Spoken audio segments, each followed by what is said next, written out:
Allah ngumpulkan seluruh para rasul dipinta pertanggungan jawab. Kumaha baheula waktu di dunia menyampaikan risalahna, sempurna atau tidak, sesuai apa henteu. Bahkan lain bae para rasul nu bakal ditanya ku Gusti Allah. Para aulia Allah, para ulama anu dibere amanat ku Gusti Allah ilmu sebagai warasatul anbiya, digunakan kumaha eta ilmuna waktu di dunia, nyampeikeunana saat mana jeung kumaha. Rakyat mah teu pati sabaraha di BAP na jaga di yaumul kiamat, tapi nu berstatus ustad kiai iyalah lantaran nyana sebagai warasatul anbiya, sebagai penerus para nabi, maka ditanya engke kiai, diberi ilmu sia ku aing, andai kata sia ku aing teu diberi ilmu bodoh sia. Lantaran ku aing dititipan ilmu pinter sia, dijuluki sia sebagai warasatul anbiya. Diomong ku jelema mama, dibejakeun di naon disebut ku jelema sia teh abuya. Kubatur di kiai-kiai sia teh, di ustad-ustad, sampai di mana sia nyampaikan amanatna jeung kumaha niat pagawean jeung tingkah sia. Ngeri urang mun inget kadinya, Gusti Allah nu agung. Bakal ditanya ke urang teh. Bagaimana naon ilmu sia? Abdi pake ngebagahan ngaji. Berapa tahun? Oh, aya catatanna di malaikat. Ngomong sia. Ayo. Asana mah abdi ai dakwah teh meureun ai 30 tahun mah aya. Ka mana bae? Keliling. Mimiti di daerah abdi bae aju melebar ka Serang, ka Pandeglang, ka Rangkas, ka gunung, ka ditu terus bae. Sia daek. Tugas abdi lantaran abdi ngarasa kewajiban. Bener sia kituna. Nyaho.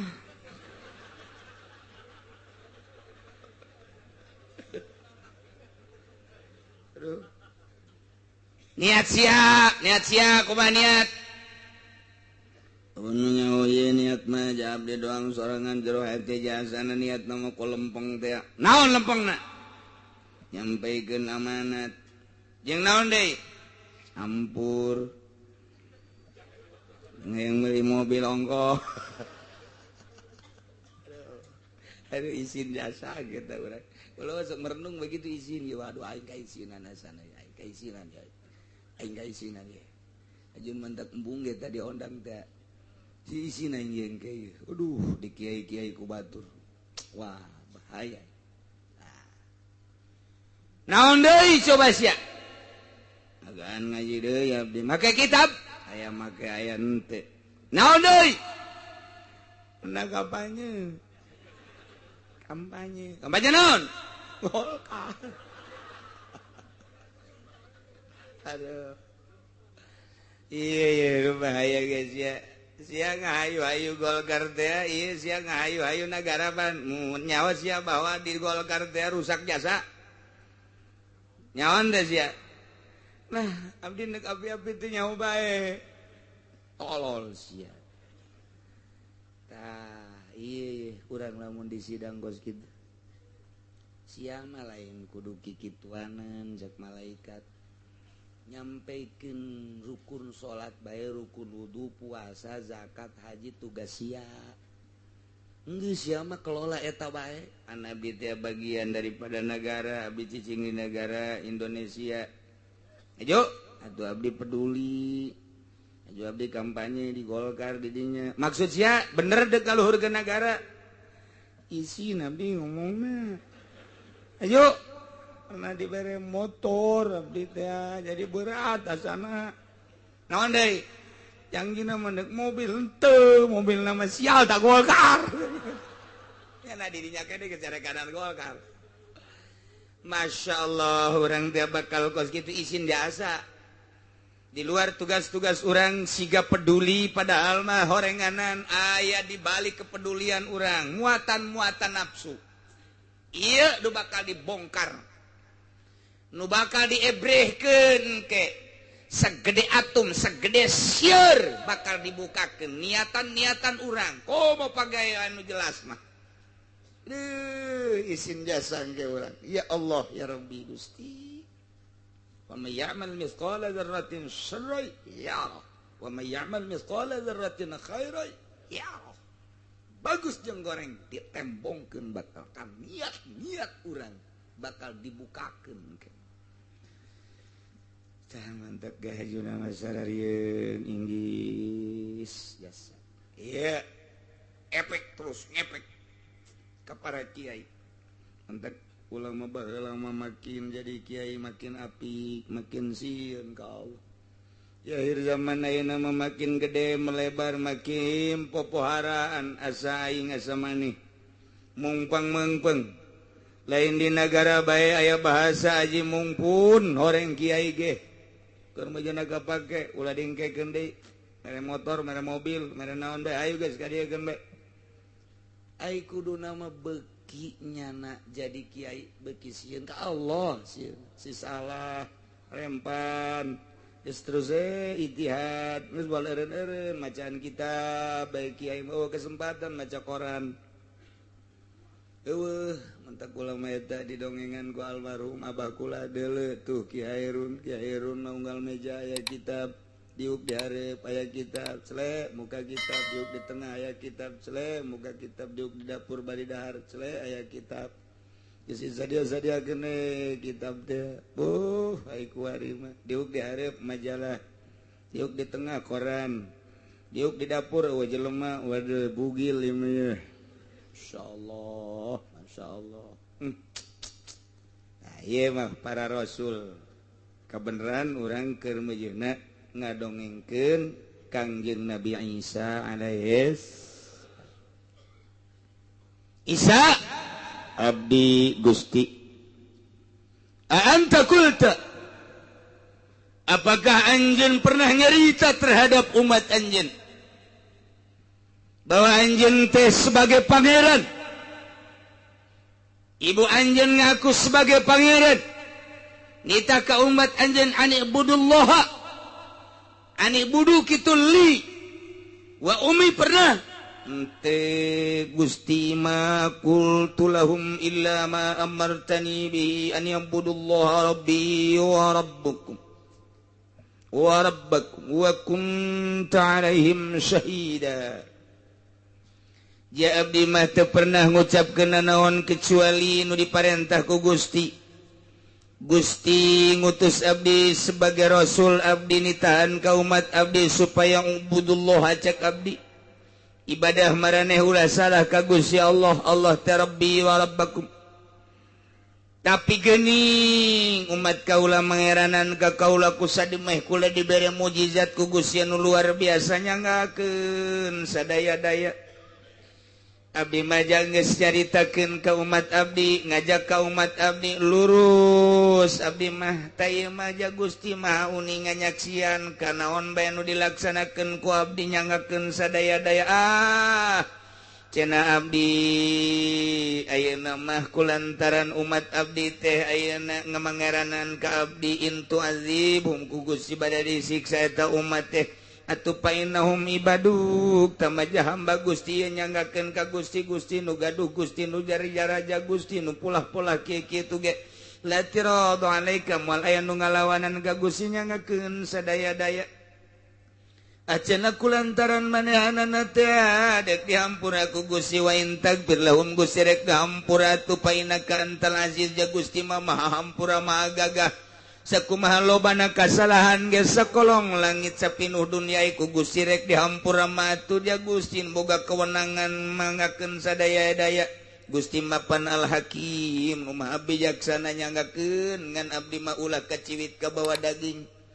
Abdi mah ulah disakompet daunkeun jeung masyarakat abdi lantaran abdi manita teh sesuai jeung parentah Gusti. Gusti mah uning mangga nyangakeun. Nu mantek cek Gusti Allah Allah. Cek Gusti Allah gas Isa. Dipanggil sote supaya masyarakat anjeun, supaya umat anjeun nyahoeun bahwa nyana gedebul buat bohong. Nyana ngomong bahwa anjeun teh nitahan sebagai pangeran, bukti nyata anjeun pan henteu. Nyana ngomong bahwa Bunda Maria sebagai pangeran, nitahan nyembah ka Maria, bukti aja kenakan dege ku umat anjeun teh bahwa anjeun teh teu pernah ngajakan nyembah ka anjeun. Sumuhun Gusti. Tah dek dijelaskeun ku ari cek Gusti Allah. Nu baheula sombong, nu baheula sok embung ngangeranan ka aing secara tunggal. Endahan dibareng-barengkeun jeung anjeun jeung emak anjeun. Naon aing dibarengkeun kitu teh hayang aing cek Gusti Allah. Baheula sombong sok alerginya na lamun neuleuh masjid jana badeuk nyeunan gereja bae kuari deuleukeun kuari aing pangeran secara mutlak. Hadza yaumu yanfa'us shadiqina sidquhum. Poe ieu poe kiamat, poean manfaat kanu balalener kabeneranana. Anjeun bener bakal tembong kamangfaatan kebeneran anjeun. Masyarakat anjeun ge bener sarua bae. Alhamdulillah cakabehan teh ieu. Alhamdulillah. Anjeun bener Isa, masyarakat anjeun ge bener, umat anjeun ge bener. Oh, nu disumarekon geus rancung. Sia bener aing ge. Mantap, cek ge mantep tuh. Wow, geus senyum-senyumnya na. Urang dibenerkeun ku pangeran mantep kan. Di BSD geus sareuri bae. Kabeh tercengang. Dengekeun cek Gusti Allah, anjeun Isa bener bahwa anjeun nyampaikeun tugas anjeun sebagai rasul, ngajakan ibadah ka kaula. Teu macem-macem, teu pernah anjeun ditahan ibadah ka anjeun jeung ka ma anjeun. Alhamdulillah. Masyarakat anjeun ge bener. Oh, surak nu di BSD. Surak nu di Sumarekon, di Itali, Roma. Wah, surak ore. Tapi bener ge bener bohong na. Langsung tararungkul. Hah? Bener kabeh ngan anjeun Isa bener-benerna nyata berarti. Masyarakat anjeun ge bener ngan bener bohong na. Aju anu bener-benerna anu nyata dek dikamanakeun cek Kangjeng Nabi Isa. Lahum jannatun tajri min tahtihal anhar. Nu balalener malain anjeun bae umat-umat anjeun nu balalener nu mangeranan ka kaula termasuk para rasul, para nabi, para wali bakal diberena ieu adalah kamangfaatan, mangfaatna bakal dibere surga. Lamun nyaritakeun surga cukup dina Al-Qur'an mah tajri min tahtihal anhar. Oh, handapeun gedong-gedong, handapeun tangkal kayu, aya cai sing korolok sing kolocor. Caina engke di akhirat teu kudu make wafin. Ente kudu make paralon-paralon ke ngolocor sorangan heran ke bakalna di kamar urang cai laleumpagan sesuai jeung kahayang urang. Ah cenah hayangna gede-gede, cenah hayangna letik-letik teu kudu make paralon, teu kudu make nanaon. Datang sorangan dipanggil engke urang mung mengkol deui sakumaha angin we gitu cai teh sing kolocor tahtihal anhar dihandapeunana di luhuranana di mana bae membuat indah suasana. Angin-angin limbah di itu mah bararau bentek. Itu lain sorga teh mah kos kitu. Sugan angin henteu sejuk teh aya. Pokona sareuri sareungit kitu di sorga mah ieu cukup bae tajri min tahtihal anhar.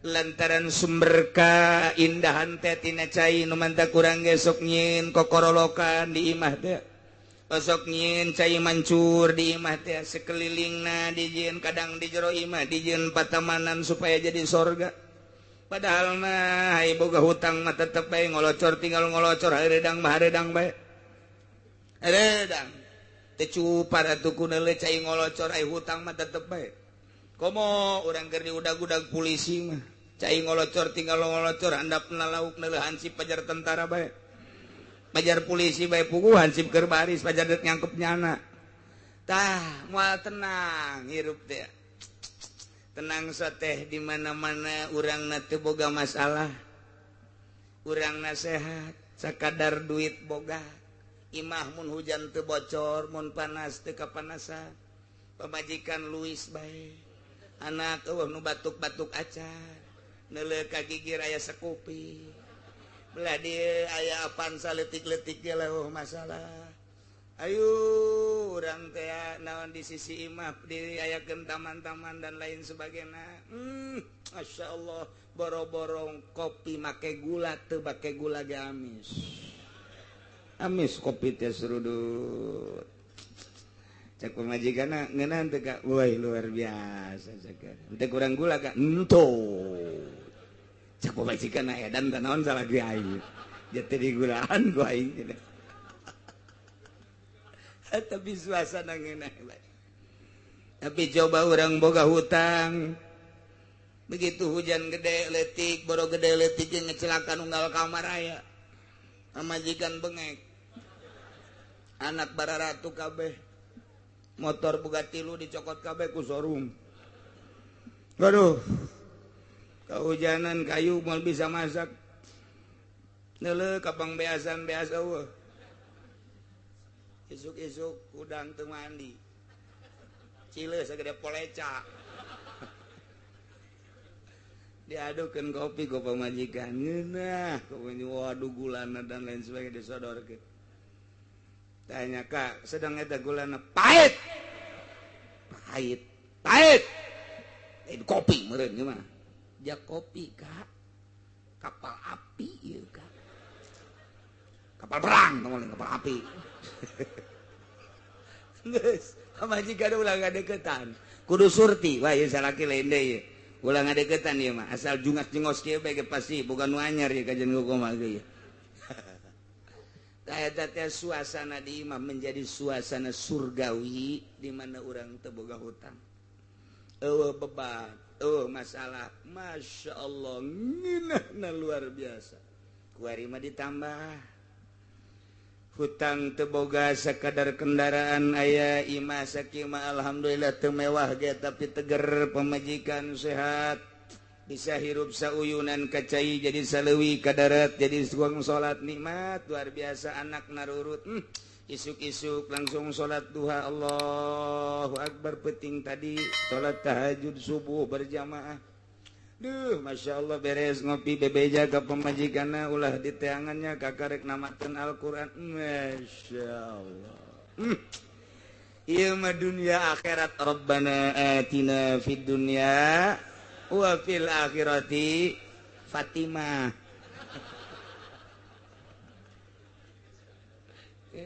Tah hirup teh urang teh sederhana kos gitu teh. Sederhana teh. Ngaranna nikmat jasa Masya Allah. Komo ai ningkat ditimbangna pikiran urang beratan ka mana eta mah akur tah antara dunia jeung akhirat akur 50-50%. Kobo lamun ditimbangna ku urang dunia urang di dunia teh geus teu kadeuleu dah barakal ditinggalkeun naik ku ari ka akhirat jadi naik ke 60% beratan ka akhirat teh urang waduh tah geus lain deui naik deui 70% Masya Allah beuki indah neuleuh kasih eta teh indah urang teh nikmat ngeunaheun kadeuleuna ngeunaheun eueuh masalah jasa sebagus teu nganggap ka dunia teh sapentingna bae dunia sakadar jang dahar jang nginum sakadar kendaraan sapentingna bae hatena mah geus berat ka alam itu beuh bakal nikmat urang ngobrol jeung nyana ngeunaheun urang ngobrol geuna ieu mamang teu kamu mah hanteu lah rek daon atuh jam nikmatin aya ge jasa namal bagi sesukuran ka Gusti Allah. Aya teh wah imut cenah ieu dagang ti jurug susuk-susuk ge kieu bae ja ieu. Tita kusaha. Ngomongna ge geus lain deui atuh geus eureunana mending ibadah bae. Ya, ibadah itu teh dahar mah. Sajakeuna atuh jadi nu aya ge mun di dahar jamal beak sajakeuna. Lah, teu akur emang ngobrol jeung sia. Sabodo cek teh. Tinggalkeun tah. Geus tenang sorangan. Ribet malah maya jelema teh ribet. Kalkulasikeun baheula urut dagang, ieu kuari umur aing geus mendekati 60 tahun. Toko geus boga, mobil geus ala kadarna aya. Lah aing geus eureunana bae usaha, kuari ka Allah bae.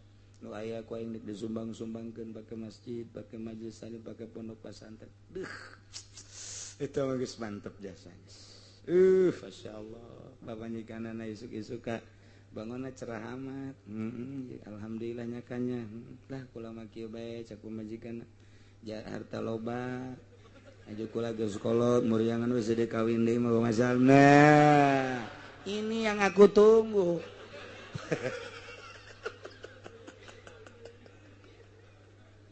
Asana neangan sabanten malaya. Boro-boro nu sehat nu gering ge amanat ulah dicandung kulanya padahal geus teu bisa diheesan gering tetep bae salaki teh diparak milu gering aturan mah panjana kuduna mah aduh aing gering geus teu bisa dimangpaatkeun ku salaki lah tuh ulah gering kabehan salaki mah kena kawin deui ridho aing eta kan hebat ieu mah lain angkara megala ulah nyandungnya. Kuku geus 5 bulan teh sare jeung pamajikan. Da kumaha coba? Aju kabehan ngaromong ulah nyandung ke nyana beuki gering. Atuh beuki gering kabehan. Cak salakina geus urang gering berjamaah. Tak eta teh dituduh-tuduhkeun kitu ge teh cak pamajikan teu kadenge teh ngaji nu eta mah. Tetep teu kadenge mun nyana engke ngobrol tadi kadenge sia ngaji naon nya? Tadi surahan kiai teh tafsir. Henteu kula teu kadenge. Sial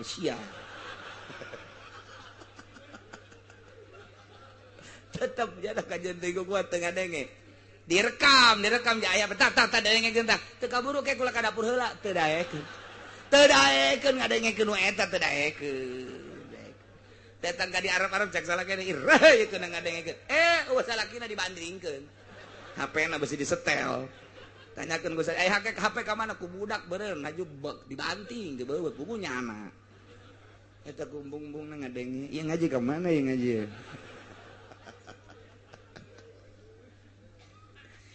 cek Gusti Allah ada poe ieu ieu poe ieu teh poe kiamat yaumul yanfa'u shadiqina sidquhum poean manfaat benerna jelema nu balenger kabeh poean anu bahaya benerna nu bohong kabeh di mana bohongna benar titah ibadah ke Allah endahan ibadah ka anjeun isa salah berarti bener salah nasihat teh siksa kuy atuh geus teu bisa daya teu bisa upaya cek Gusti Allah anjeun salamet isa lantaran sesuai jeung parentahan kaula salamet anjeun mah isa tapi masyarakat anjeun nu mah hiwa ti anjeun ngahaki ka anjeun kita ngaibadahan ka aing ku sia Isa ku anjeun Isa tapi ternyata ibadahna ka sia pan sia mah makhluk aing pan sia mah hamba aing rasul aing ku sadumeh dibere mukjizat leuwih ti batur endahan di pangeranan bener bohong na si eta teh siksa ku aing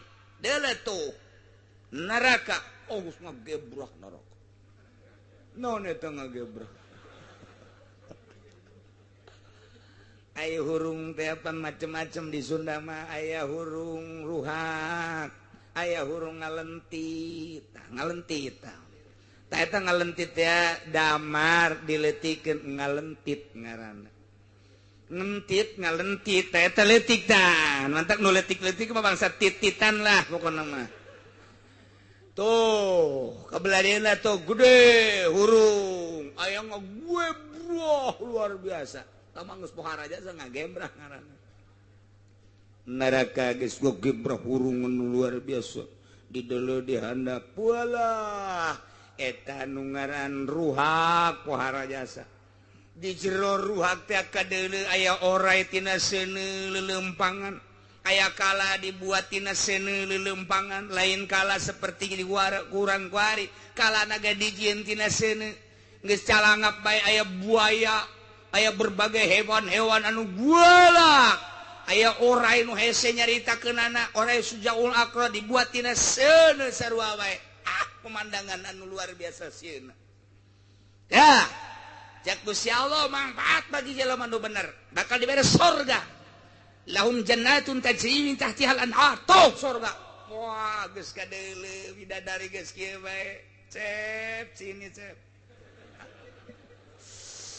aduh ieu curugna nu bentik teh ka dieu gegeraan wahai ahli tahajud ka dieu gegeraan wahai ahli duha ka dieu gegeraan wahai ahli-ahli jelema anu sok zakat anu sok jariah ka masjid pondok pesantren majelis talim hayu ka dieu anu sok ngaji nu ngajina nu henteu nundutan teh ka dieu ya kan geus indah jasa lolo ka ditu mencrong pemandangan nu indah lolo ka kenca seudeu ngagebrah berbagai pemandangan nu pikasieun nyata di dinya lolo ka belah ditu luar biasa indahna urang di dieu di tengah-tengah nah nu bener-benerna surga nu bener bohongna neraka teh mah bagi jelema nu bener radhiyallahu anhu wa radu'an di surgana teh sabaraha poe ieu teh saminggu sabulan satahun 10 tahun 100 tahun tidak ada jangka di surga menikmati kenikmatan nu hakiki khalidina fiha abada saneng-neng di surga masyaallah di dunia orang hirup ngan 50-60 tahun dipaksakan sholat puasa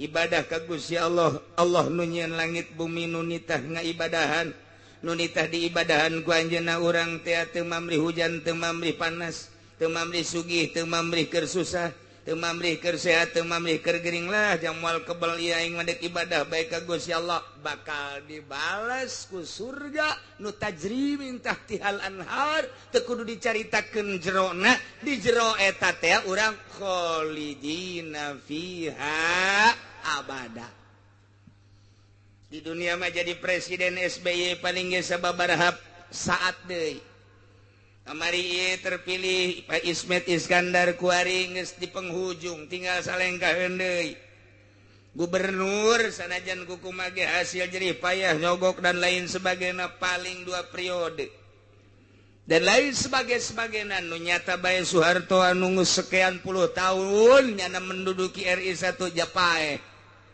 komo Gus Dur mah nyasa kedeung jasa paeh keneh sarua bae kabeh ge maranaot jadi raja di dunia kumaha aing bae batur lolos tangkepan aing mah ulah pan aing mah raja bisa bae di dunia mah hukum buatan manusia ieu sabodo penting ge tanggung jawab di akhirat nu jelas jadi rajana sakedeung jadi raja kuari mah kula mah sekup terkecil naon sia jadi raja naon RT lain raja bar teh mah tetep raja isin aing mah ngadenge raja ka RT mah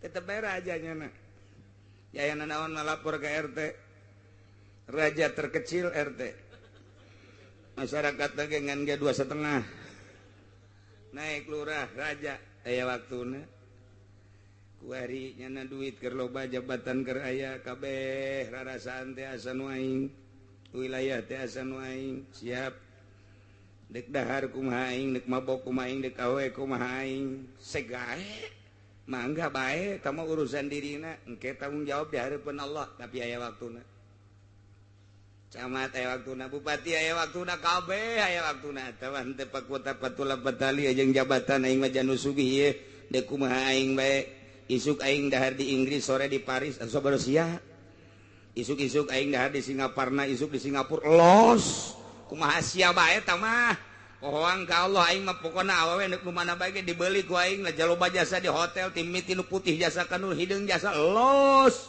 aing mah ngarasakeun nu putih jasa cenah urang Cina los urang Belanda beureum tah lain putih los nu hideung jasa cereng orang negro sugan dalit los kumaha sia bae aya nu jangkung cenah India ieu mah los Pakistan los aya urang Arab cenah ieu mah atuh los aya urang Turki nu gede jasa sing ade bae tinggal kopeah mah bae di luhur beuteung ka mana jelema eueuh nyaba tah ieu di dunia mah aya waktuna tapi di akhirat Masya Allah ku ibadah hanya 10, 20, 50 tahun tanpa mamrih orang teh keur boga duit tah lah aing mah jang akhirat jang teh bakal paeh salat terus bae sabisa-bisa aing we husuna sakieu Allah mau ningali aing lain teh hayang husu jangan sakieu tapi nu jelas mah aing mah nurut ya saka Allah pangeran teh Allah aing mah lain Isa lain Maryam lain roti lain kayu lain si Gotama geus pokona mah aing mah lain pokona mah Allah hiji salegi aing bisa aing ngaji aing salat aing puasa aing zakat harta aing ka dibikeunan ku aing ja aing mah deuk balik ieu ka ditu deuk balik diheula-heulakeun ku urang salat puasa zakat harta datang ka ditu tah nu baheula diheula-heulakeun ku anjeun teh tah salat anjeun jore amat salat ieu atuh pugu pagawean saha emang sok khusuk tilok nama aju atuh hayang nu bagus bae ieu salat nu jore teh kos kieu tadi bentukeun buntutan terus kira-kira embe mun aya buntutan amun buntutan bagus teh jore teu jore salat sia mah leuwih jore tibatan embe nu ieu mah nu saurang ngobrol sia unaonan buntut mah ngahuluan ngarobrol dan nu teh harusu teh nu teh harus teh pan salat teh kieu lamun mulus salat urang zuhur 4 rakaat mulus jadilah binatang embe misalna mulus lamun rakaat kahiji husu rakaat kadua henteu eueuh huluan rakaat katilu teu husu eueuh buntutan rakaat kaopat teu husu eueuh sukuan naonan doang atuh wallahu a'lam geus kitu bae tah geus pokona azana mah rombongan huluan kabeh nyala ngarobrol ke di akhirat Ezel aing buntutan, aing huluan. Nusia, nu aing sukuan bugu. Geus ngarobrol bae kitu. Aing mah aya ceulina hiji ceuk kitu teh. Kaditu ngarobrol kabeh tah. Disesuaikeun jeung husu jeung henteu na. Isin urang ja salat urang dikitu-kitu Gusti, malah abdi mah jeung kabehan nu aya di dieu sanajan teh husu ge bentukeun nu bagus bae Gusti lah. Lantaran atuh jah husu mah hese jasa iwati wali jeung solihin anu bisa husu mah ge tanyakeun beusi di pengkolan solihin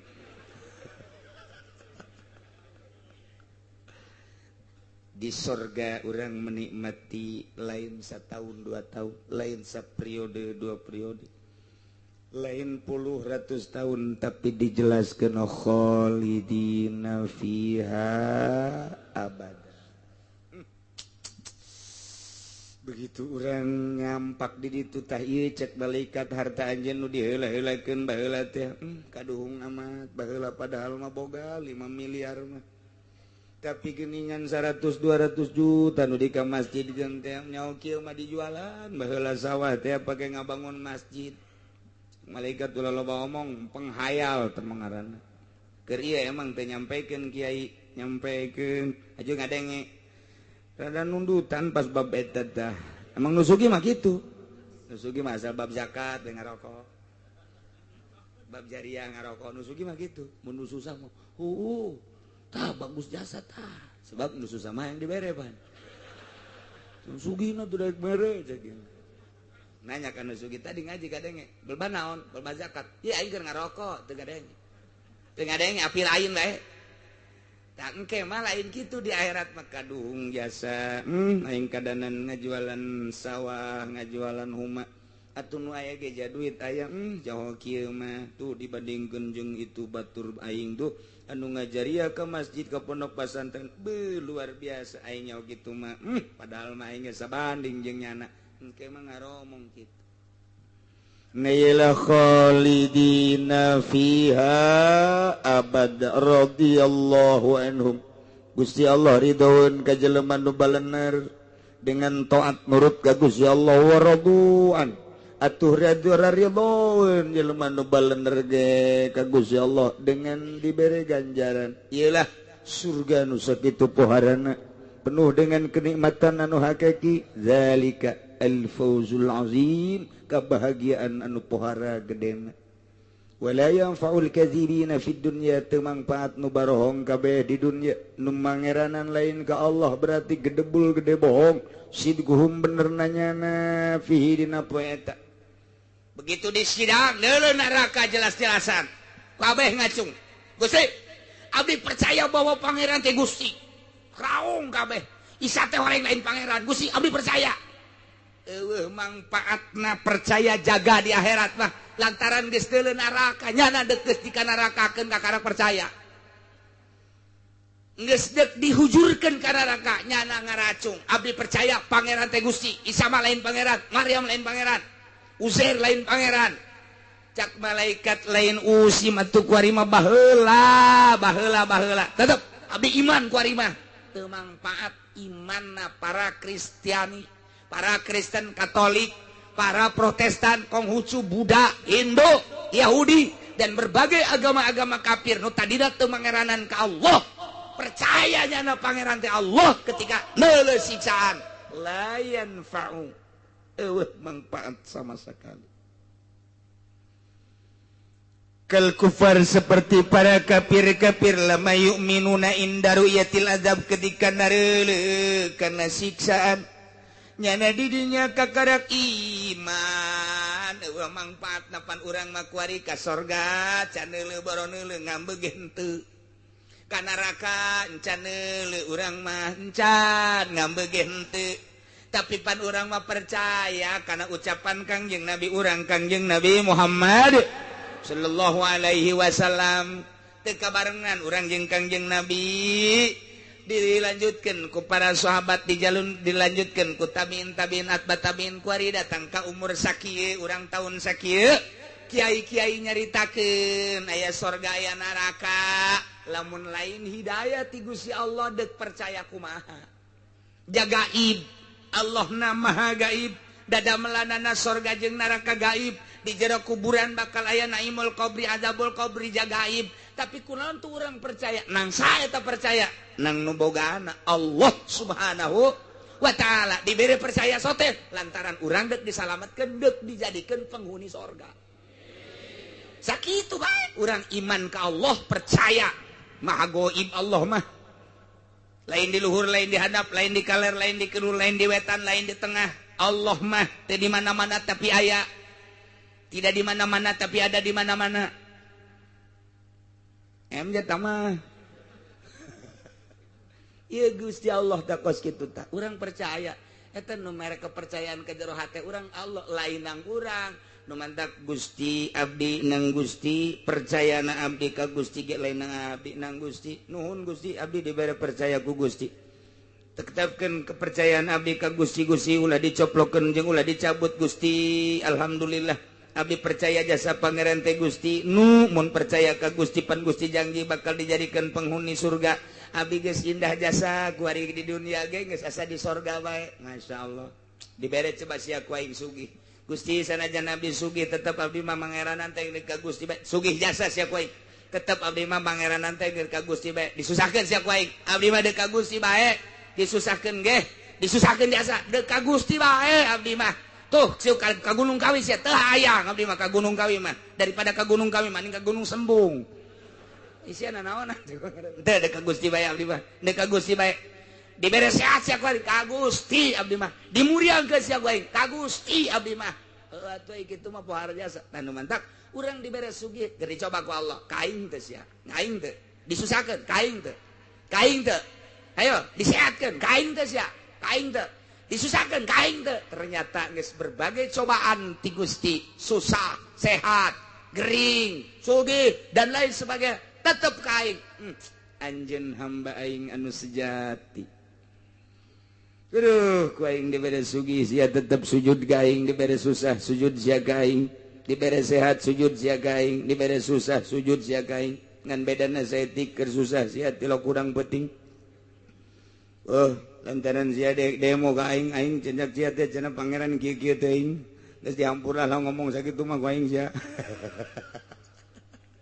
penting mah pangeranna ka aing tah iya mata kurang sing istiqomah sing hade ulah goyang situasi kumaha bae kondisi kumaha bae Gus Guarima maning rada dibersihan moal kebal deui urang bakal balik ka ditu ulah dirocet-rocet awak kurang ku 10 20 lah kos karya itu tah bangsa sogokan kajian batur mah anu teu seuneun ka akhirat urang mah deuleu akhirat engke aing hanas bakal ka sorga tapi kudu melalui neraka heula jejedis najis aing mah ja duit aya ieu jang dahar tah ulah kabita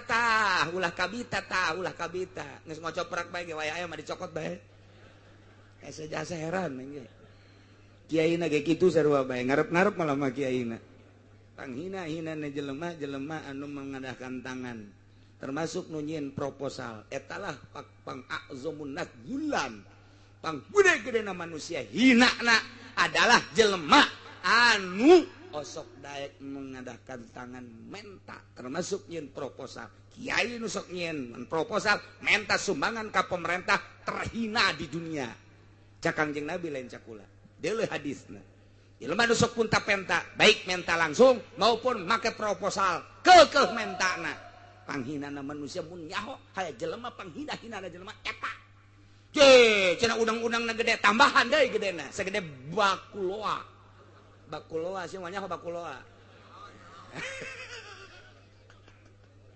kalau bajasa da boboko bakuloa godag boboko letik bakul rada gede nya kemudian bakuloa rada gede tah bakuloa mah godag wow itu mengusah saja tuh godag Gus mantek sia segede godag ngomong kalau tah heula eta Masyaallah lo bahasa Inggris kan lalu luar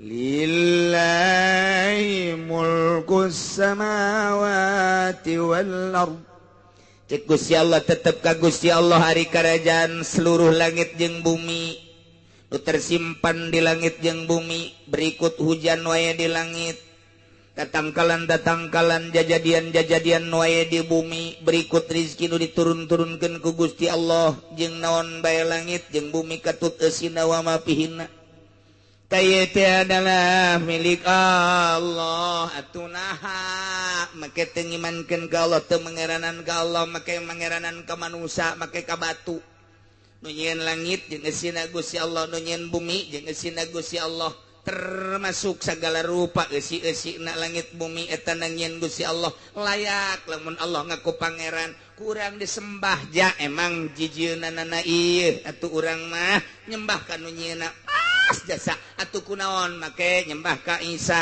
nyembah ka Maryam nyembah ka patung nyembah ka batu nyembah ka sinar dan lain sebagainya salah total nyembah mah kudu ka Khaliq nu nyieun langit bumi katut eusina dibejakeun ku Gusti Allah lillahi mulkus samawati wal Allah langit jeung bumi katut eusina wa ma fihinna sembah aing cak Gusti Allah ulah kuat jeung salah nyembah wa huwa ala kulli syai'in qadir Gusti Allah maha kawasa kana seluruh perkara di antara kekawasaan Allah isabatus shadiq nu bener dibere surga di ganjarna wa tadzibul kadzib nu salah dibere ganjaran neraka siksaan nah ialah kekawasaan Allah subhanahu wa ta'ala akal nahsis kana zat Allah besi aya kieu aya bahasa ala kulli syai'in qadir mun diasupkeun kana ilmu mantek makul teh adalah termasuk kana adat surkuliah asupna teh kana jami'ul afrad berarti geus lamun diasupkeun kana kulli syai'in teh termasuk Allah ge beurananan kulli syai'in atuh lamun kos kitu mah beurananan atuh termasuk di jerona Gusti Allah oh ditahsis ku akal zatahu zat Allah mah teu asup kana kulli syai ieu asupna kana anu mumkinul wujud geus palaisa alaihi biqadir geus teu kasupkeun kana kasifatan qadir zat Allah mah justru Allah maha qadir ulah nyaritakeun ai Allah nu nyieun Allah saha ulah geus Allah mah mutlak ayana wajibul wujud kakenaanana ya kuali syai'in qadir ieu syai'na syai'anu mumkinul wujud langit bumi katut eusina termasuk kolam termasuk aras lauhil mahfuz malaikat termasuk urang ialah asup kana ala kulli syai' Allah na Maha Qadir. Ulah nyaritakeun Gusti Allah geus, zat Gusti Allah mah wajibul wujud. Ieu mah keur nyaritakeun nu mumkinul wujud. Nu jelas nu geus karolot mah beureunanan alhamdulillah boga rarasaan beureunyana bakal moal kapanggih deui jeung Muharram tahun hareup. Siap-siap nyana geus neuleuan tempat berbaring untuk selama-lamana. Deres mun boga pikiran kos kitu mah nu ngomong kitu haju terus bae nonton TV eta gedebul ngaranna. Bohong. Jelema nu mempersiapkeun diri jang ka akhirat mah moal daek nonton TV, moal daek ngeredit, moal daek maksiat. Sebab nyana inget bakal tereh jasa. Urang mah kuari teh nu mantak daek maksiat asa kebal keneh di dunia. Tenang-tenang we padahal kuari loba jasa nu maot ngadadak. Nu maot ngadadak kamari dicelongo keur diuk we kebal diuk. Ditoel jak kebal teuing diukna. Horeng mau. Mun dihitungan geus loba jasa jamaah urang di dieu aktif minggu dalam rangka kunjungan tugas ka Jambi. Di Jambi maot Pak Haji Sudiro. Urang bacakeun Fatihah keur anjeunna mudah-mudahan dihampura sakabeh dosana. Ditempatkeun dina rahmat Allah, caangkeun dilegakeun kuburanana bi barakati ummil Quran Al-Fatihah. Bismillahirrahmanirrahim. Alhamdulillahirabbil alamin arrahmanirrahim maliki yaumiddin. Iyyaka na'budu wa iyyaka nasta'in ihdinas siratal mustaqim siratal ladzina an'amta 'alaihim ghairil maghdubi 'alaihim waladdallin.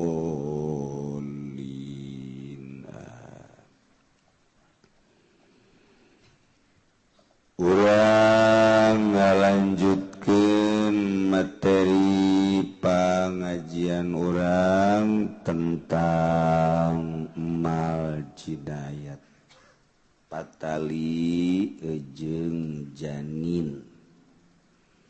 Janin eta orok nu aya di jero beuteung ngaranna janin. Ieu lamun dirusak dibunuh.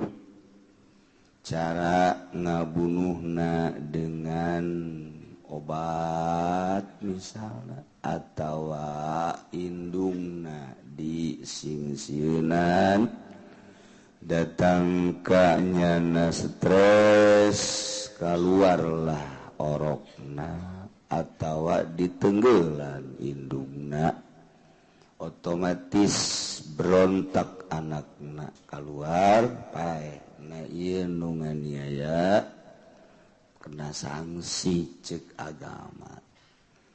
Di dunia persidangan komo di negara Indonesia mah lantaran lain negara Islam.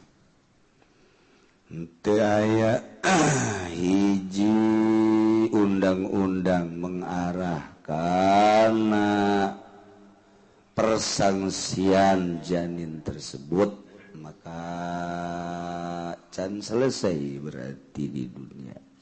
Ke diselesaikan di akhirat. Seluruh perkara-perkara anu can selesai di dunia ke di akhirat diselesaikan nana di Rabbul Jalil. Masya Allah. Taksin hararade.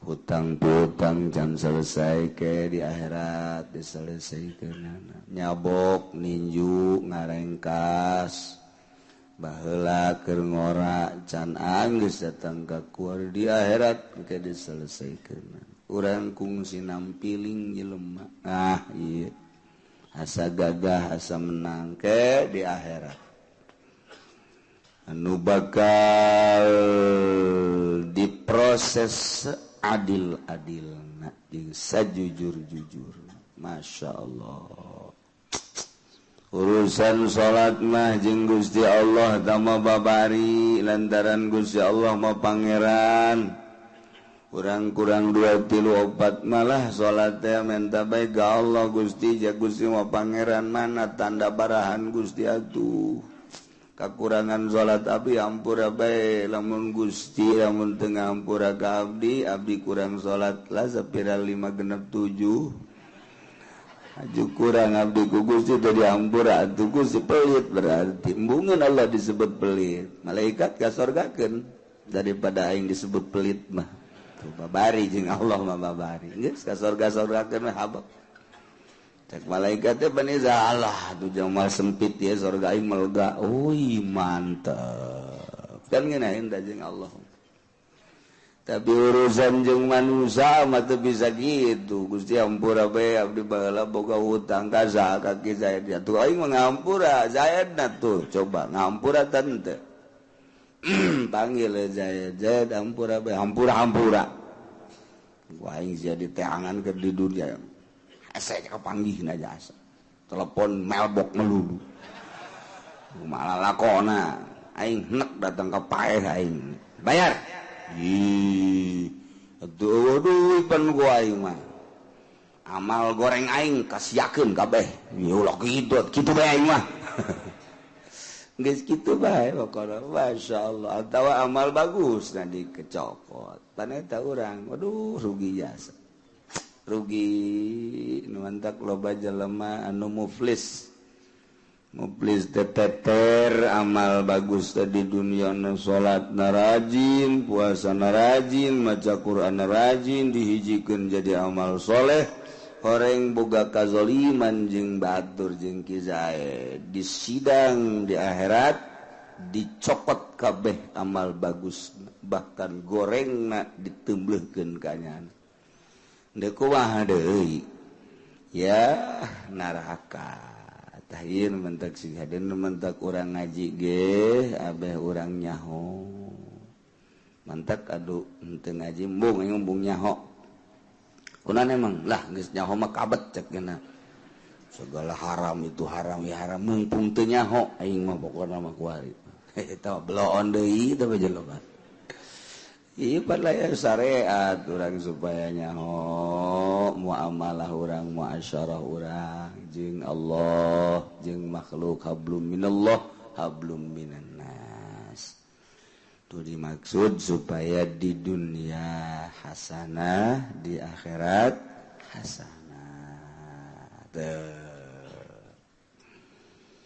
patali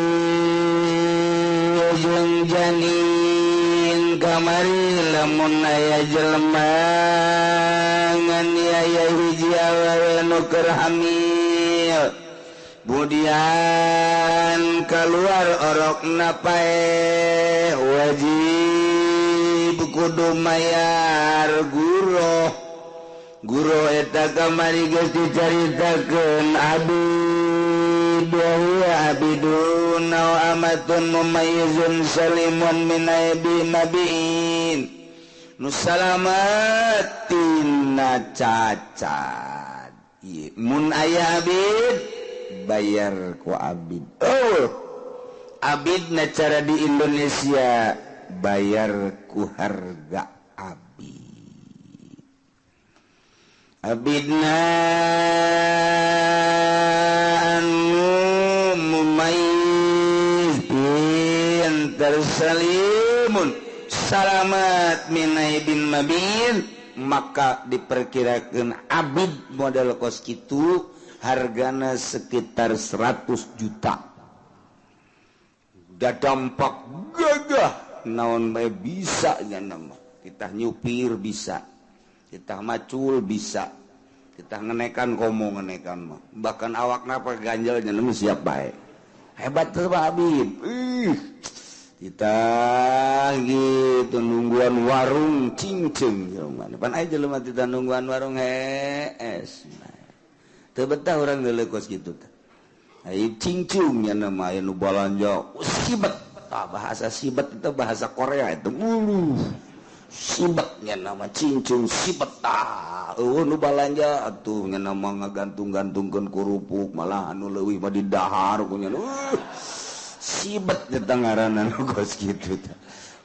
Geus pokona di sisi digigit dibersihan disapuan tangeunaheun jasa neuleuh pelayan model kos kitu. Kos tukang bas teh lamun kadeulna sibet urang ge ngeunaheun neuleuhna masyaallah resep. Ieu mah tukang bas kedeung-kedeung ki kotrek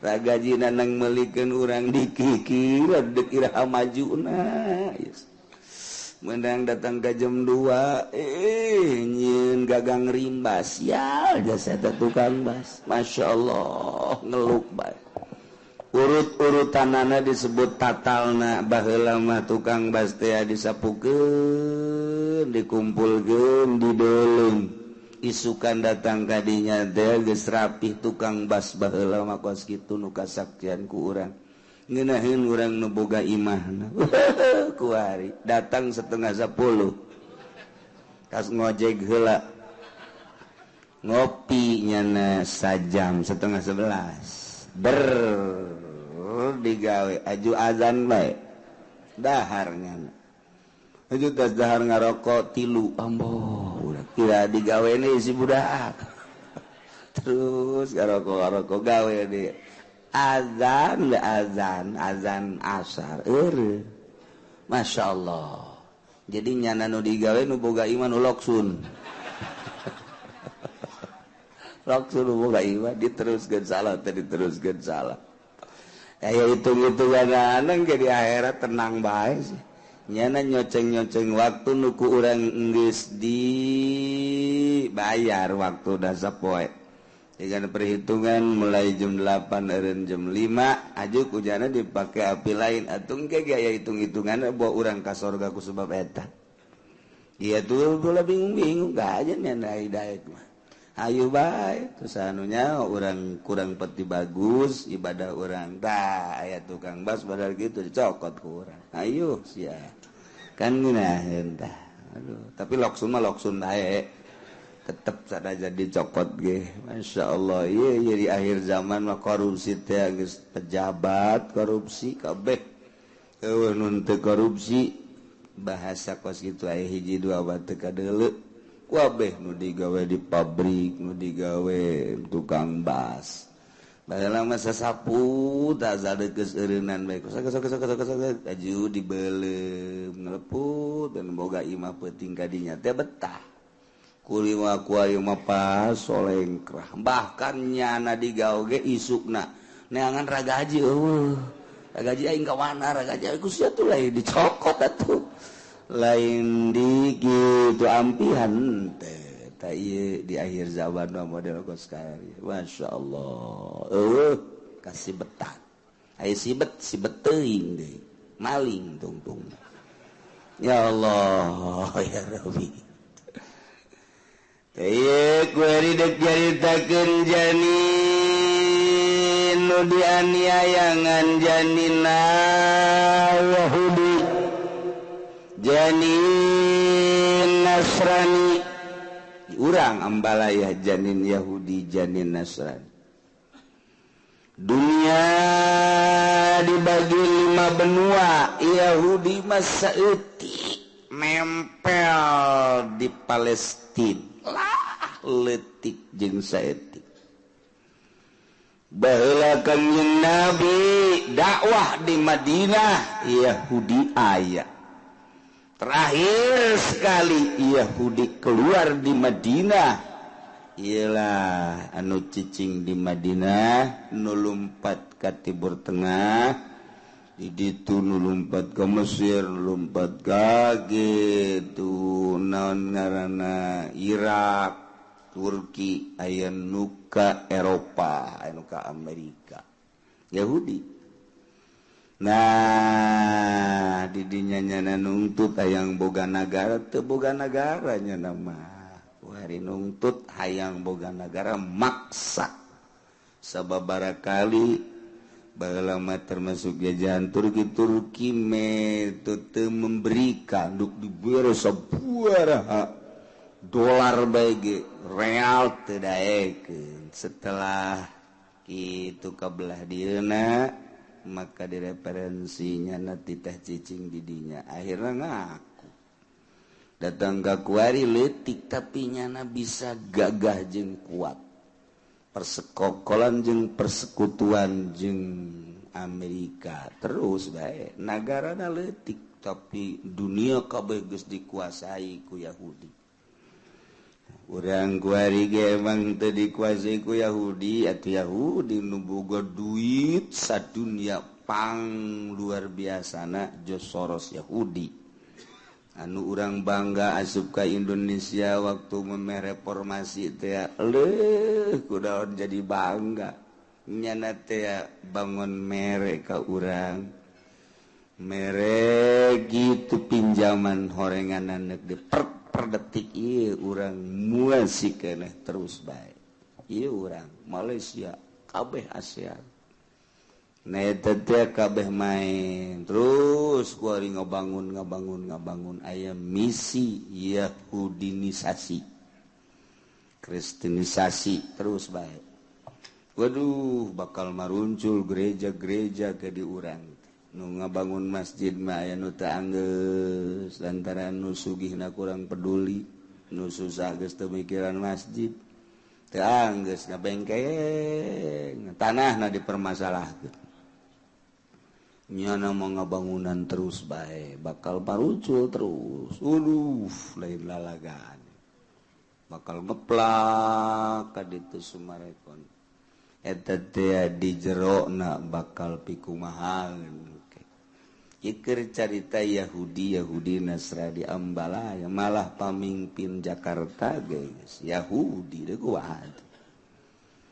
Namun kejadian ke dilantik berarti kiai di bawah telunjuk Yahudi Ustadz Jakarta deh kumaha Ahok CS ya mantap ge Masya Allah.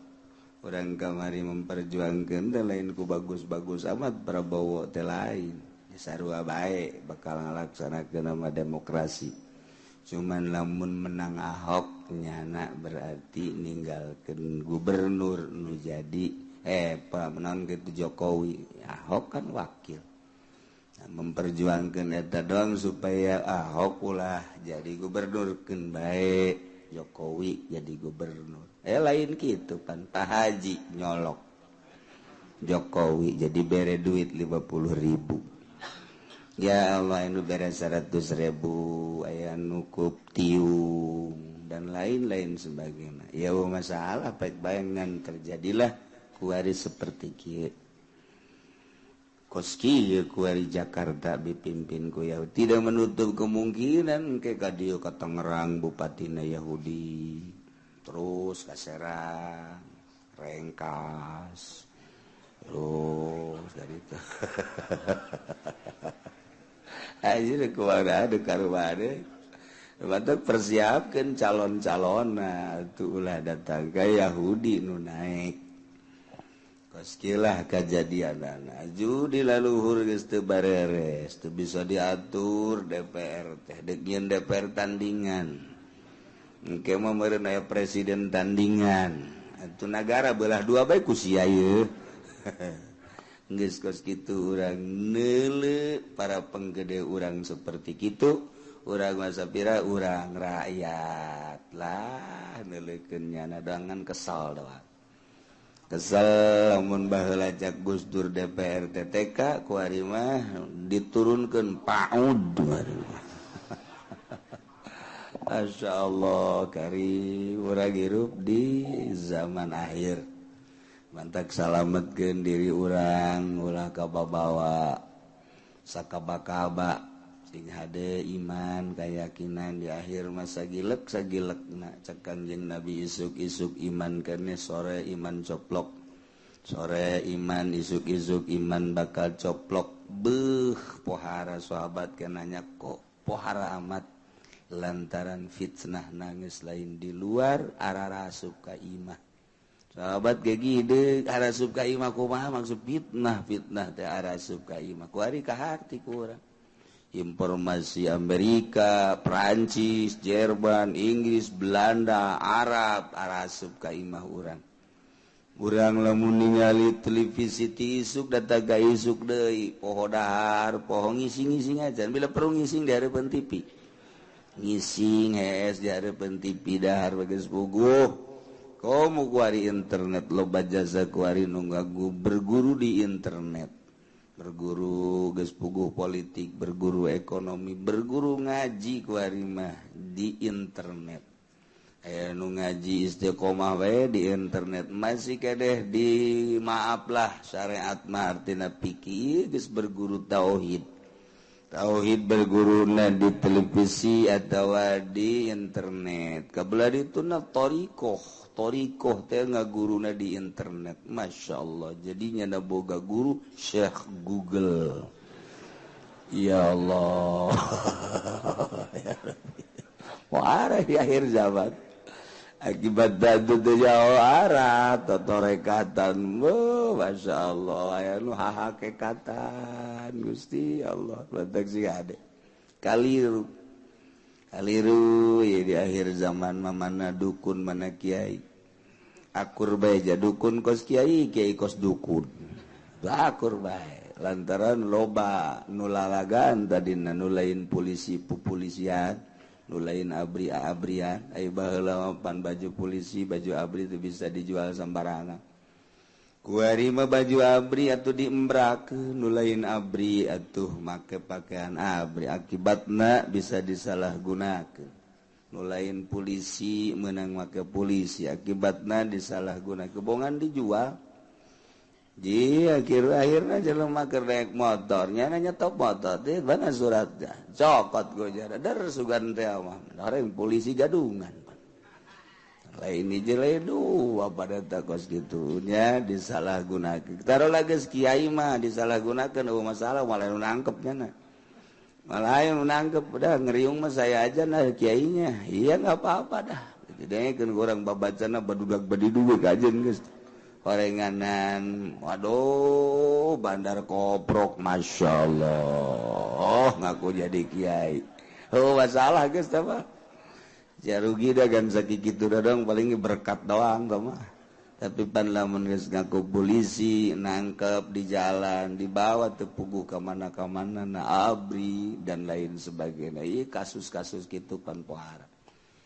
Iyalah kuari mah geus para salametkeun diri urang ngaji nu bagus perbaiki salat urang teh kaler kidul ngetan ngolon nungguan ajal datang teu keur kagok teu keur kumaha atuh geus bae cabut bae balik keur kagok jasa urang ieu bisnis ieu tinggal 2 poe deui transaksi balik cek malaikat Israil itu alah geus ya balik aya nu deuk kawin 2 poe deui deuk jandung balik atuh saminggu bae teu bisa cek malaikat Israil saminggu geus balik kagok karena keur kagok ya Allah tah mantap puas urang maot geus ngalaksanakeun perintah Allah salat rapi puasa rapi zakat rapi haji geus tur rapi geus perintah Allah sakitu ketika orang dicabut nyawa teh geus puas atuh mangga bae Gusti jang geus urusan narima jeung teu nama atuh teh urusan Gusti abdi mangan geus ngalaksanakeun perintah Gusti bae ngan mah nya atuh datang ka ditu ditarima mah asa kamalinaan amat Gusti ngomong gitu nya ka pangeran ada geus atuh geus itu geus ditarima bae tapi cenah sia teu khusu walatu urusan khusu ngaranna ge hese Gusti teh mah nu penting mah tarang harideung teh deuleutah jahe nya sia ieu sujud teh dibadug-badugeun campur-campur aduh ya Allah ya Karim Jalil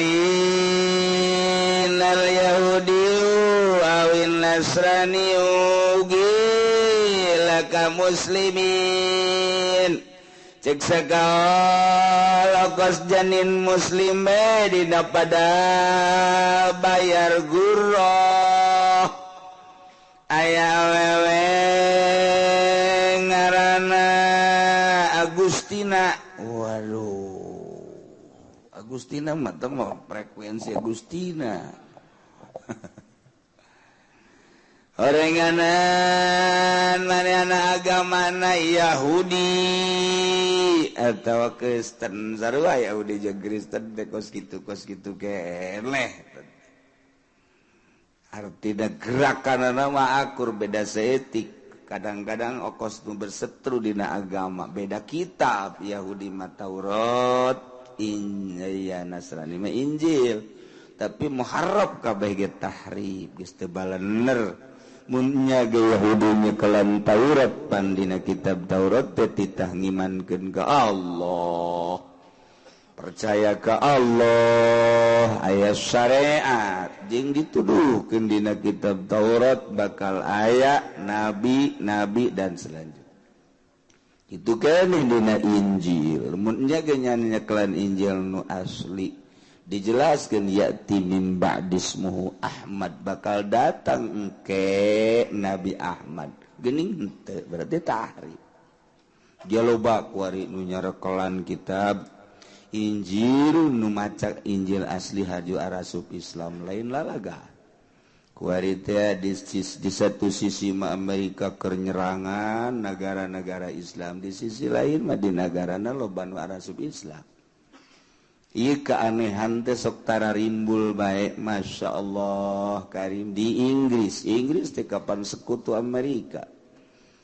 Di satu sisi mah manehanana teh keur kitu meakeun kekuatan Islam, negara teh digempuran. Di sisi lain di nagarana ribuan warasub Islam.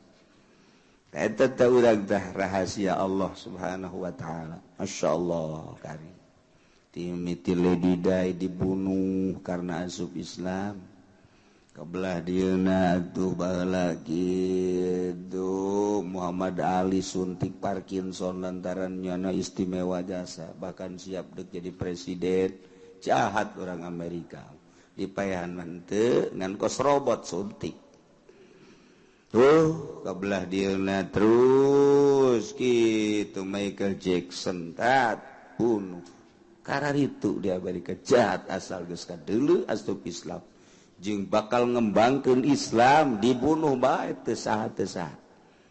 Komo eta deui di nagarana atuh di luar negara ge dibunuh bae. Masya Allah kan. Kekuatan Islam terletak pada mujahid fisabilillah. Di mana aya gerakan perang mujahidin fisabilillah aya bae hese urang nyaritakeunana jalan mana boro-boro di negara tetangga. Di Irak mujahidin aya, di Iran mujahidin aya, di Mesir mujahidin aya, Suriah mujahidin aya, Amerika kan intelna luar biasa. Kok ieu mujahid aya bae jeung teu beak-beak, bahkan dituna Talibana terus-terusan di gempuran muncul jeung kuat lain lalaga. Masya Allah. Afghanistan terus dibekot muncul terus mujahid. Boro di negara itu poso terjadi mujahidin aya di poso. Aneh. Datang ke gue ini ada bingung luar biasa. Jeung hese di peranganana. Hiji berarti kudu di perangan ke umat Islam. Nyieun lah nyana ngadidik ISIS. Be aku ISIS mah tuh kuari geus puluhan mujahid nu hebat teh maot. Kuari geus ngerembet, geus puguh kitu di Irak, geus puguh naik ke Suriah, terus ka Yaman. Be aku ISIS di Indonesia ge ISIS teh aya.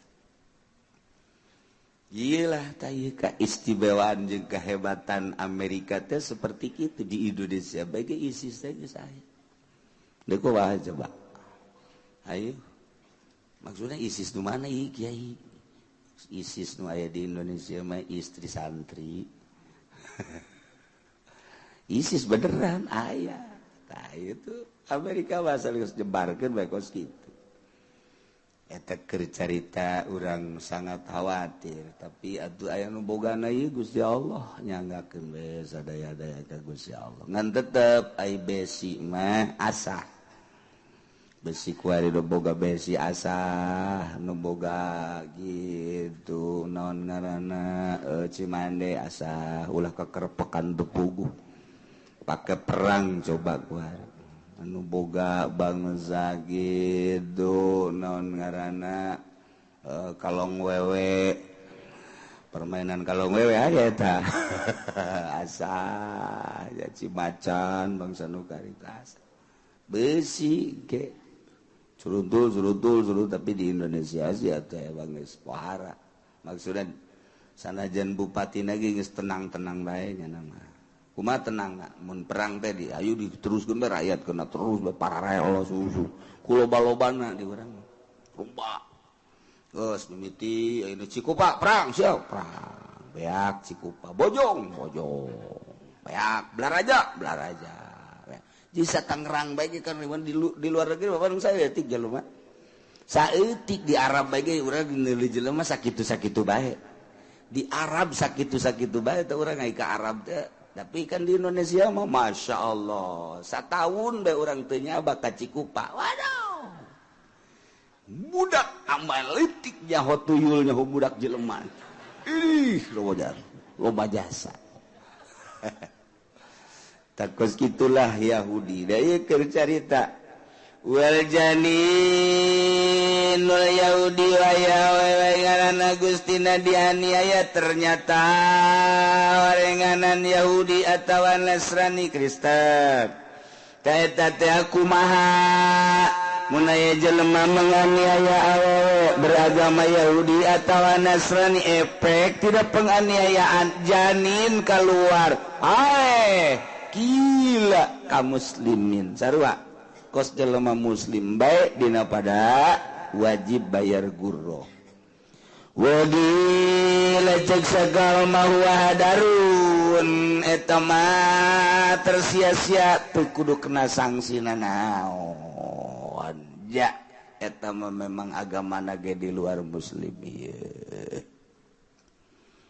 Wala sawu gurratun nurutkeun cekala sama gurratun kudu bayar gurrah. Kasolusi gurratu muslimin seperti lu gurrah jelema muslim bae. Waraqiku usruki mati umi yaumal jinayai abid eta 1/10 harga indungna. Yaumal jinayati dina poean jinayat aya awewe amat kemudian dianiaya barang dianiaya indungna barajal arok berarti arok nate rokik karena janin rokik ieu mah 1/10 harga indungna sabaraha ieu ternyata indungna teh hargana teh ieu teh kan saukur 10 juta. Lamun 10 juta bagi 10 berarti 1 juta 1/10 harga indungna. Rokik murah. Wagila cek sagaul mali jadi li sayyidiha eta mah dipasrahkeun dina poean dibakeun ka sayyidna. Waktu kernibakeun ka Sayyidna beli sabara ulah harga kuari lantaran meureun 10 tahun ka tukang mah dibelina ku Sayyidna tetep bisa harga teh 50 juta. Kuari mah turun satege sewe tanagaan harga kuari mangan sakadar 10 atau 20 juta. Nah ieu cek sakal mah waktu keur dipasrahkeun ka Sayyid umur sabaraha harga sabaraha hargana 50 juta. 50 juta bagi 10 sabaraha? 50 juta bagi 10 sabaraha? Bener tante sih eta. Asa aing mah mang-mang. Bangun teu bisa ngitung teh. Mun bisa ngitung ge sarugi sia. Dagang bangun rugi melulu ge. eta teh akibat teu bisa ngitung. Sabaraha duit ya? Ya hargana sabaraha duit? Ente mah dagang gitu kan. Oh iya, hargana 50.000. Nu bener ya. Tawar-tawar geus jadi 50.000. Nah, duitna 100.000-an. Dikombalian kunyana 70.000. Ayo sia dagang gitu bae. Moal kebal tapi rarang sadat. Moal kebal rarang sadat tuh. Ya seperti harga ya. Oh ya harga teh 10.000. 10.000 merenya 50.000. Dikombalian 25.000. Dikembalian lain 25.000 agak 10.000 jadi berarti 45.000. Untung 5.000 nya. Nah. Dagang sih kos gitu. Tetap rugi. Kayak datang deui ka kiai, Waalaikumsalam. Dagang ambruk cenah kiai. Atuh bu, mereka lain salah manajemen, lain salah kiai. Atuh salah jana. Balanja 10.000, duitnya 50.000-an, dikembalian 45.000. Ayo sia. Mal kebal dah ngajual 5 ujianana. Ayo bagus papan lain gitu. Berarti hargana. Oh iya harga 50.000. 10.000. Merah duit 100.000 kan dah. Kembalian 10.000. Beres.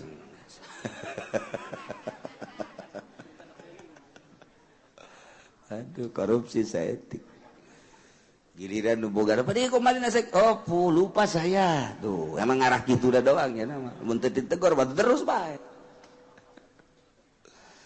Masya Allah. Jadi beda. Ongkos urang boga angkot.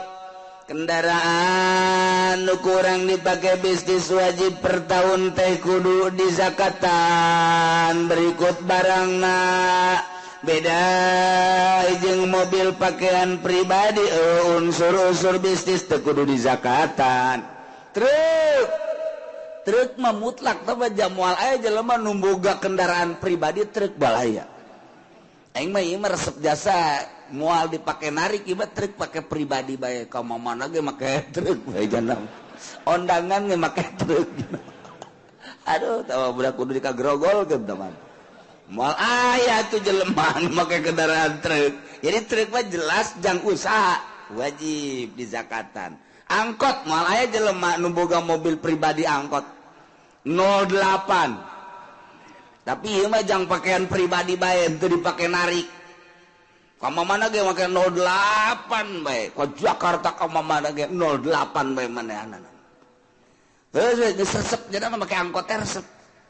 Moal aya jelema berpikiran seperti kitu mantak ancul-anculan gayang boga kelas ieu cenah duh geus kabet jasa ieu usaha yang geura boga bae emang kunaon kitu yang meuli kijang cek cenah teh ieu jadi ieu naik mobil angkot bae ka mana teu betah kos kitu pan rata-rata anu jelema mah ieu sia duduk sukan teh ieu usaha kunaon teh aing katarak boga motor doang minimal hayang boga losbak lah heulanan tuh naiknya ti losbak yang boga Avanza, ti Avanza yang boga kijang. Kitu bae ta dunia mah. Eueuh nu kieu aing geus karesel ya sugih.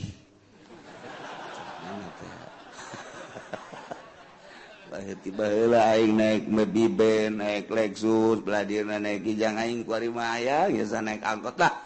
Geus aing mah sapopoe naik angkot teh saha jelemana. Sahapi jelemaeunana nu gos kitu pugu ancul-anculan ge aya ngeunah.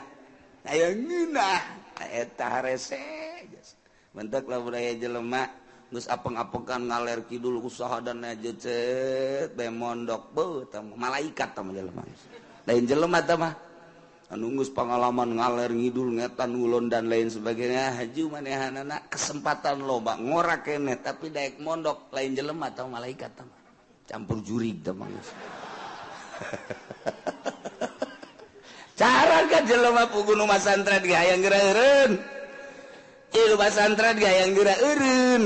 Teu eureun sote jana teh teh ku sebab harese ka kaler ka kidul bae. Jadi masantren nu normal kuali teh. Nu masantren salapi mah nu normal ulah dipake ka hasud ulah. Ulah, ieu pasantren modern hararasud bae ka pasantren salap teh nyahoun jerona. Hayu terus ya kembangkeun ka modernan sia.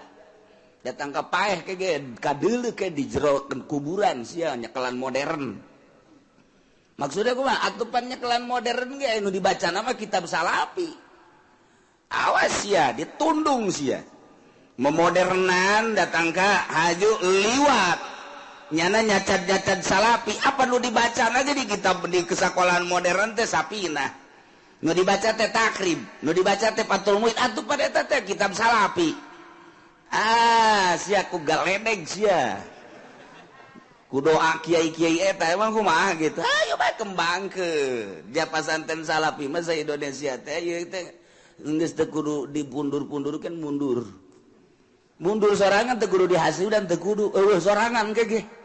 Okos Muhammadiyah jeung ahli sunnah ngabidah-bidah marhaba cek ulama salah teh Muhammadiyah antepkeun ulah di bidah-bidah pareum sorangan pareum atuh ku anu karolot geus paraeh nu ngorakan teh rek marhaba atuh otomatis pareum bedakeun ka Muhammadiyah ulah galak teuing marhaba mah pareum sorangan kitu mantap ulama anu ngadu marhaba ya bodoh ahli sunnah na bodoh ahli ulah di layanan menang sih Muhammadiyah menang kajian kumaha ge kege pareum emang kumaha aing bae ieu geus kolot ieu marhaba anak aing teu bisa marhaba geus kege pareum di lembur aya nu geus teu marhaba geus teu marhaba teu naon padahal mah ahli sunnah wal jamaah pareum sorangan bejakeun ka Muhammadiyah ka ditu ka mana tah di dinya tah di lain tuh di ditu tuh diputat onam teh mah lah wujud kal Adam diputat mah anggap teman diputat mah sapira 2 ese. Tegal Kunir ka beureuh itu nasa etik naon teh belah ditu Tegal Kunir teh eta. Naon ka ditu mah sakolahan teh eta. Eta dinya bejakeun ka itu menang gitu sia. Menang geus. Ulah 2 hese-hese. Ieu pasantren salap. Waalaikumsalam. Di mana ya abdi teh anu. Enak naon? Yang masantrenkeun anak deudeureuss ya alhamdulillah anak boga sabaraha 3 kiai nu hiji mah alhamdulillah pinter geus jadi sarjana nu hiji di alhamdulillah beasiswa deui ieu nu hiji mah belat jasa ieu lah cek ulah mondok bae lah hayo sia geus nu belet ka dia-diekeun ka bae geus aduh normal tapi dihasudan bae heran pesantren modern kayak kieu dia tuh urusan ketegasan we emang pasantren salabat tiba heula sebab nyekelanana nyekelan keaslian aya nama pan isuk-isuk cau sore-sore aung puguh pasantren salap ge asal geus kena Golkar we atuh geeusan wassalam warahmatullahi wabarakatuh selamat tinggal ka kiaian asal geus asup Golkar we geus wassalam deuleu kumaha teh sia ge aing lain lalagaan ieu lain lalagaan deuleu di kaler di kidul asal geus asup Golkar geus majelis tinggal majelis geusan wassalamualaikum warahmatullahi wabarakatuh selamat tinggal selama-lamanya budak kos deuk paeh bae tapi aya sih anu aju mikir aing sugih henteu asup ka Golkar santri arareueuh masyarakat embung ngadengekeun aing lah berarti aing salah ya Gusti abdi rek tobat ka Gusti salah berarti abdi cicing di Golkar pindah abdi ke PDI lah kiai goblok tolol oplok bebeja teh rek tobat bae lah ulah aju saasup-asupna masyaallah terus ya digadil bisa sia eta deres tak kiai anu haju sadar mah Gusti abdi dirasakeun ku abdi hiji kekhusuan khusu moal aya teu ceuli kiai Golkar khusu teu ceuli saha anjing moal ku aing dijamin moal khusu jadi ca sombong amat aing mah jadi jelema sombong heula ku ari atuh khusu mah kadeuleuh emang kumaha gitu emang khusu teu kadeuleuh ja khusu teh zahir cak nu busa mah cek orang nu teu bisa khusu teh batin cek nu bisa batu zahir geus kitu mah di kelas jana mah khusu teh zahir mantak kanyarahoan ge mantak Imam Ahmad embung ngamamun ka Imam Ghazali teh zahir cek Imam Ahmad mah beja Imam Ghazali ka mana mah batur mah ngamakmum tapi adi sorangan teu panggil Ahmad batur ngamamum kakak kasih Aisyah ente malah kunaon atuh sia bangun teu saluyu hirup teh jeung dulur teh ente mah hampura bae lain hampura-hampura kunaon gitu hatena kakak getihan mah getihan panggil Ghazali enak di sia lain bunga mamum orang cenah hate sia getihan Masya Allah langsung sujud ka hampura mah hampura bener adik kula gitu kunaon kula keur salat ijtihad haid ka babawa ka jero salat jadi nyana keur ijtihad masalah haid jadi nyana keur nyieun masalah haid teh pan getih ka babawa tah ka jero salat waduh berarti tah di makomnya nama zahir atuh kos kitu teh ya Allah ya urang ge sebenarnya tuh katara jelema teh katara ya ku ahli nama katara asal jelema set bae ka dieu bangun kudu kikiran bae terus ka dieu kesangan panas berarti kan kayawan kan ku urang atuh kayawan gampang teh kajian ku mah geus sia hareudang ya nyahoan bae nyahoan ka deuleu ku aing kabelah dia aja lah mengalentuk bahasa saya gerbeuting mantes daun emang mantes daun emang kan nyahoan kan saya tunduk kan nyahoan lain nyahoan atuh kadeuleuk sekolah ucing nundutan nyahoan kan kurang lamun jelema pungpla pengple rapi rapih lah bajuna rapi dan lain-lain sebagainya rapi berarti balik gitu balik ka kolot nakeun gitu tuh kajarahoan tuh kabeh tuh zahir geus karan itu teh zahir tak kabelah dieuna asal kadeuleu ku urang silana diukna ku batur teu kajawan nyaho berarti kabelah dieuna salatna dan lain kajahoan di makomna mantap jelema asal ka Golkar unusu wah cenah sombong siapa sok aju kitu bae sih ka aing teh tuh percaya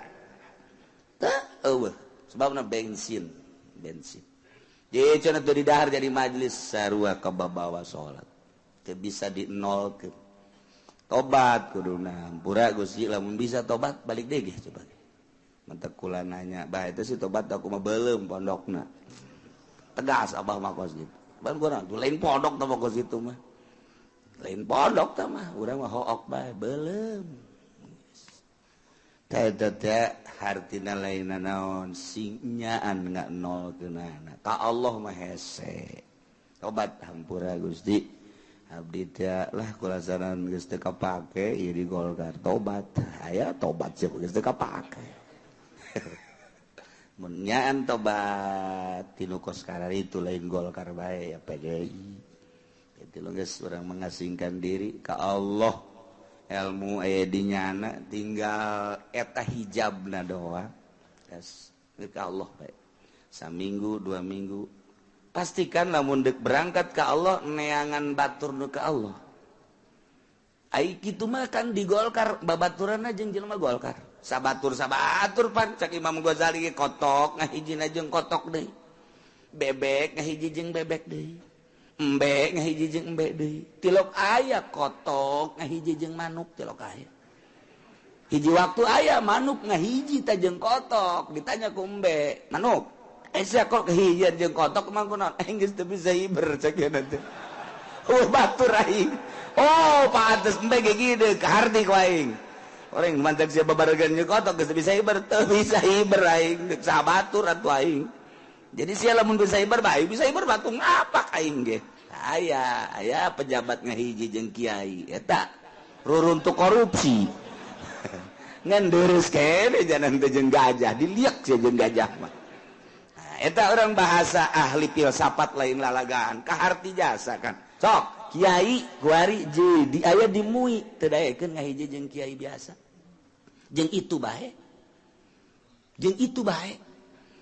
heran eta Masya Allah kiai modern aneh tidak ke hiji jeung kiai salap mah bebas jeung sasaha bae ge kiai salap mah boro-boro jeung kiai modern boro-boro jeung ustad jeung jurig ge ngahiji kiai salap mah jeung kuntil anak ge terus bae halang kiai salap ya tuh saha bae bebas-bebasan bae sebab naon kiai salap mah zahirna doang batinna mah ka Allah atuh lain salap atuh lain kos kitu mangarana modern teh.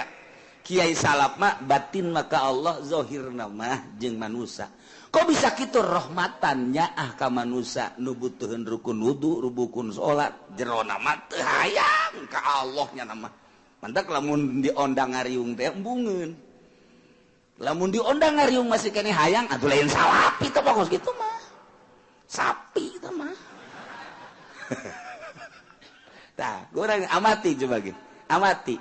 Asal geus boga pasantren modern teu daekeun jeung kieu salap. Kotok jeung kotok, embe jeung embe. Tah, tapi lamun deuk sadar geura-geura. Sadar lain cakulah kula menyampaikan Imam Ghazali. Sadarkeun, lepaskeun geura-geura. Anu.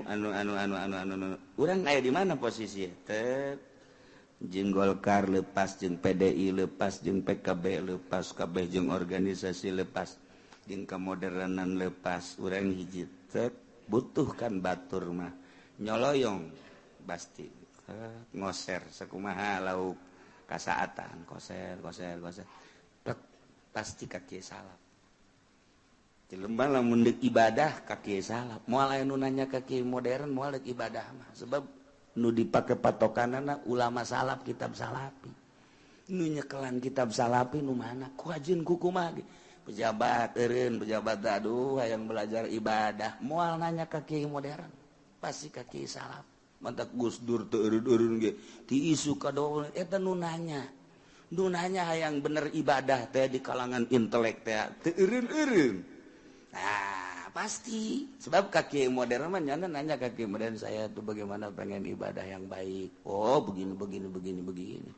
Iya. Terus ini bagaimana saya pengen merapikan soal harta saya. Harus disodakoh kan.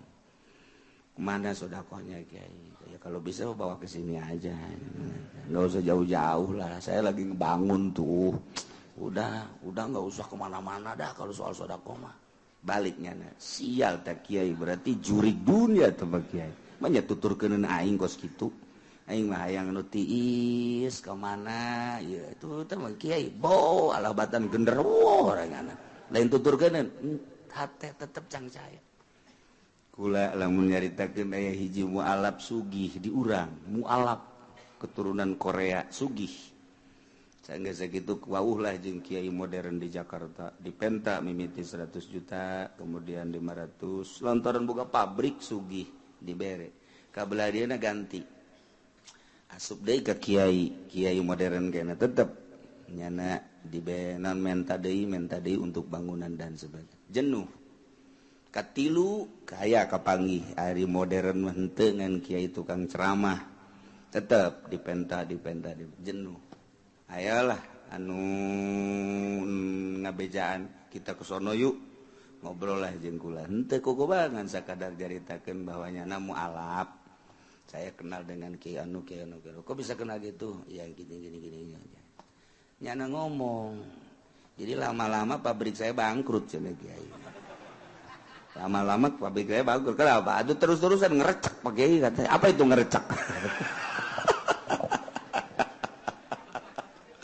kurang karunya eta ka mualaf sampaikan ke pindah imahna pindah nyokot deui nyana jadi telepona dan lain sebagainya ganti lantaran terus baik di teleponan baik per bulan Masya Allah horeng teh reman teh lain di lapangan banteng baik reman teh lain di pengkolan baik di pasar kiai ge jadi reman horeng Masya Allah karim. Akhirnya alhamdulillah terus ngobrol. Pindah imah segala, nomor telepon cabut.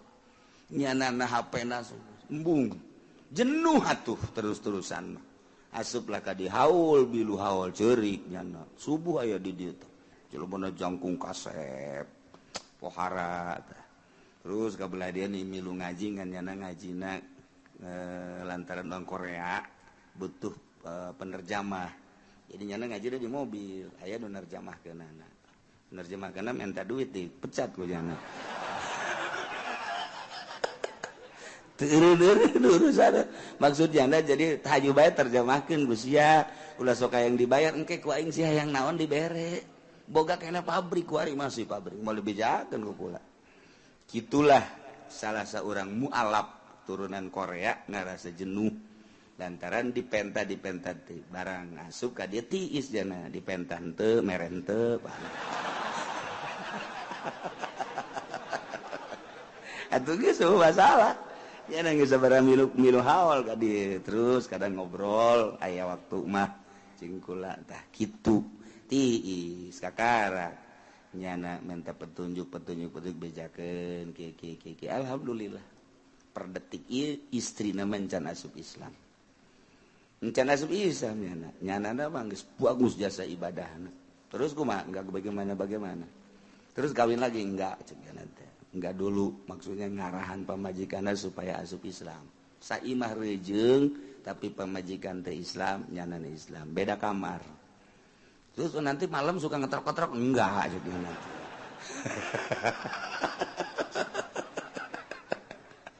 aduh masya Allah urusan kos gitu bata-bata rahasia lah di enggak ge wallahu a'lam bishawab urusan trisno mah tuh hes eta nah wajanindul yahudi wa wil nasrani kila ka muslimin wa kila darun wala sauguratun ka thuluthi gurati muslim warraqiq usuqimati ummi yaumal jinai wa kila al ijhad li sayyidah pain kanat maqatan lamun indungna maqtu'a dianiaya datang ka para rotong pegat wal janin salimun kuwimat salimatan anggap indungna salamet kan kieu janin nu kaluar ti indung anu roki indung anu amat berarti kan ieu roki tadi ukurkeun kana harga indungna cokot 1/10 harga indungna kuari indungna lantaran indungna dianiaya parargat leungeun pegat suku pegat dan lain sebagainya anakna kaluar janin teraniaya indung namun dihargakeun kan murah ulah dihargakeun geus maktuah kuwimat salimatan bil aso mun salamet harga indungna sabaraha cokot 1/10na saha nu bakal nanggung jawab jeung dikamanakeun ieu toroganana wa tahmiluhul aqilatu fil azhar nanggunglah kana ieu 1/10 asobahna nurutkeun cikaul azhar faslun wallahu a'lam bissawab